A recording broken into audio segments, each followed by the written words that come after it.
માર્કેટના overall fundamentals પર લઈએ, ઘણા બધા કારણો છે અત્યારે જે નેગેટિવિટી બજાર માટે જોઈ રહ્યા છે.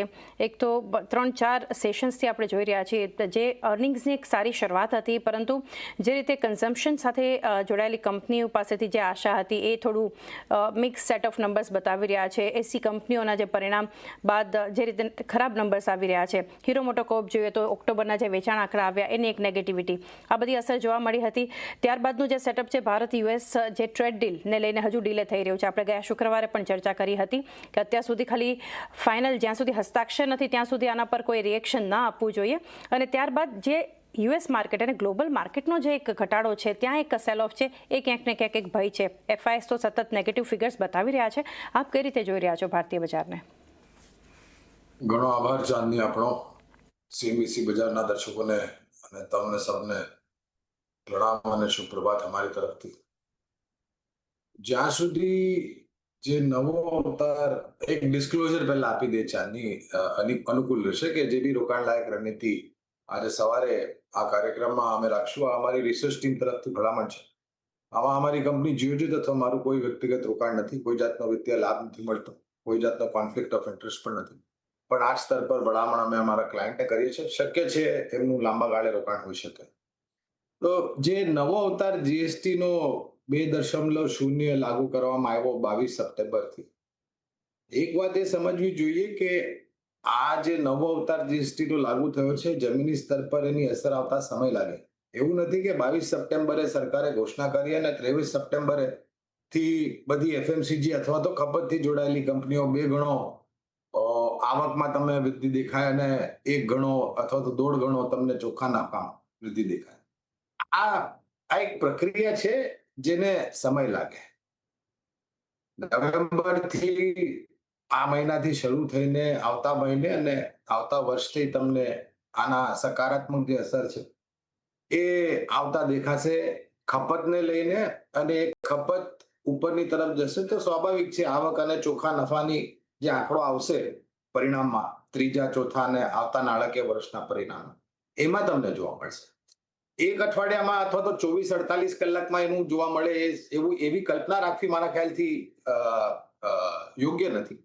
તો ખપતથી જોડાયેલી કંપનીઓ અમને ગમે છે. ઘણી બધી કંપનીઓ પર અમારી ખરીદારીની ભલામણ છે. અને ખપત એટલે કે જે તમને ડિસ્ક્રિશનરી અને નોન ડિસ્ક્રિશનરી, આ બંને તરફ તમને આની સારી અસર આવતી દેખાશે.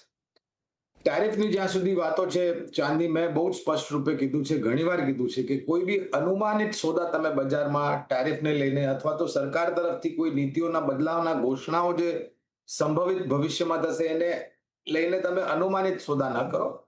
સમાચાર આવી જવા દો, કાગળમાં શું લખ્યું છે અને શબ્દોની વચ્ચે શબ્દાવળી શું છૂપી છે એને સમજીને પછી ભલે તમને 4-5% ઉપર લેવા મળે, પણ સ્પષ્ટીકરણ આવી જાય પછી લો સરકાર તરફથી ઔપચારિક સ્તર પર. ટેરિફને લઈને માનનીય મંત્રી કોમર્સ મિનિસ્ટર ગોયલ સાહેબે બી કીધું છે કે ઉતાવળમાં અમે કોઈ જાતના ટ્રેડ ડીલ્સ કોઈ બી દેશ સાથે નહીં કરીએ, અમેરિકાની કોઈ બી દેશ સાથે. અને ખાસ કરીને જ્યારે બંદૂક માથાની તરફ મૂકી દીધી હોય તો એ પરિસ્થિતિ તો અમે ક્યારે જ નહીં કરીએ. અને આ બધી વસ્તુઓ એ લાંબા ગાળા માટે હોય છે અને બંનેના દેશના હિતમાં, બંનેના દેશમાં ખપતથી જોડાયેલી, રોજગારથી જોડાયેલી અને જે વિકાસ દર છે એને વધારવા માટે. તો સારી વાત છે. અને બીજી વાત એવી છે કે અમેરિકાના સર્વોચ્ચ ન્યાયાલયમાં જે રાષ્ટ્રપતિ ટ્રમ્પે ટેરિફને જે ઘોષણા કરી છે એને લઈને મુદ્દો સુપ્રીમ કોર્ટમાં ઉભો છે યુએસમાં. એ મેટર મારા ખ્યાલથી 5મી તારીખથી હિયરિંગ ચાલુ થઈ છે. નજીકમાં આપણને કદાચ એનો ચુકાદો બી આવતો જોવા મળે અને નિર્ણય બી આવતો જોવા મળે.